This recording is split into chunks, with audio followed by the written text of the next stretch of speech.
We've heard from the reports. The Fed would seem to be happy with this kind of jobs report. The market is certainly happy. It's this Goldilocks, potentially softening to have a landing of this economy, to a soft landing.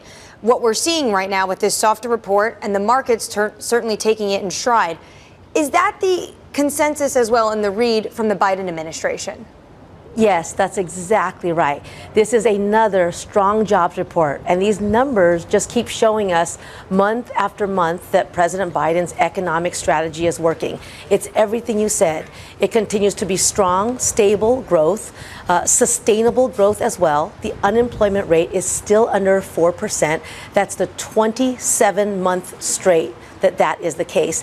And the prime age labor force participation rate remains strong. It ticked up a little bit.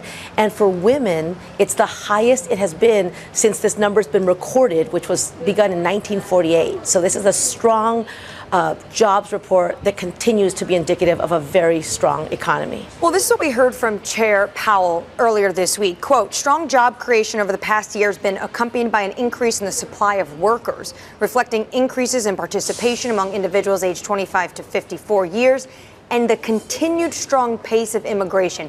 How much do you see immigration playing into the supply side of this labor market? It's all part of the story. Immigrant workers have, throughout our nation's history, helped to power our economic strength. At the same time, what these numbers show is that the jobs for native-born workers remains very, very strong as well. So when you have such sustained job growth, there is really, it's beneficial for everybody.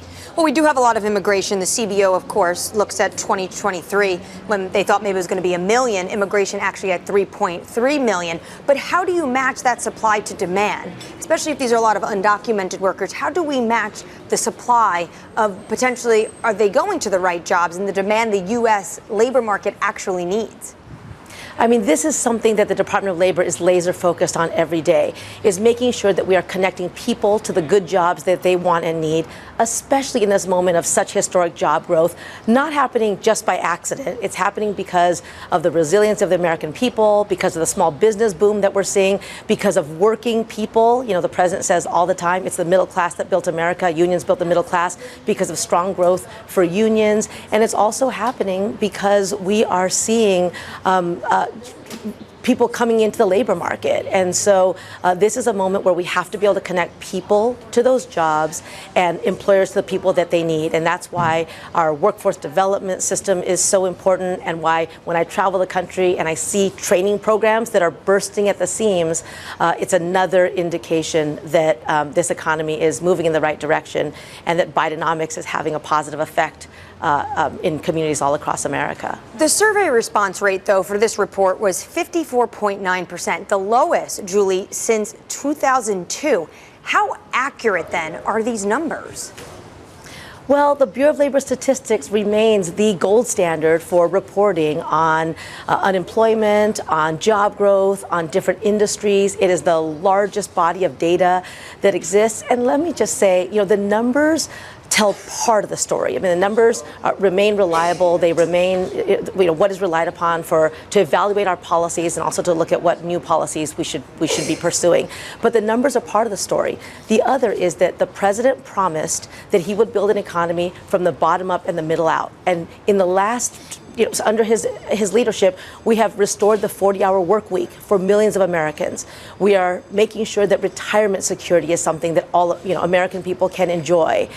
We are looking out for workers who've been left behind in the past. I've been in Uniontown, Pennsylvania, talking to mine workers who've had to be exposed to silica dust. I've met with farm workers in California who put food on our tables, but have to die in vehicles that are cramped without seatbelts. We are also addressing those issues. And so the overall numbers, again, are part of a story in which President Biden is delivering on his promise to build a strong economy in which everybody can play a part in it and see themselves having a secure future. But back to this survey, that would put the standard error at 130,000.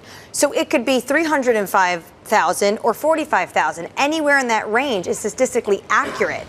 How concerning is that, given this data is highly important, not just to the Fed, but also to the president? No, that's right. I mean, the numbers are reliable. We continue to work on survey response.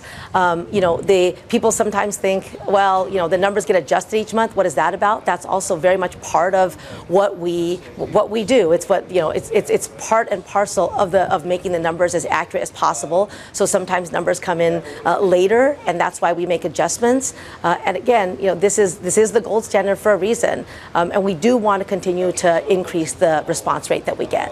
I just want to end on the fact that wage gains are less than what was expected. And when we continuously poll the American electorate, they're not worried about jobs so much in the sense that they're actually worried about inflation. And if the wages are not keeping up with inflation, how concerning is that to you? So wage gains continue to outpace inflation. That means that there's more money in workers' pockets. This is obviously, as you say, this is a sign of how good people feel.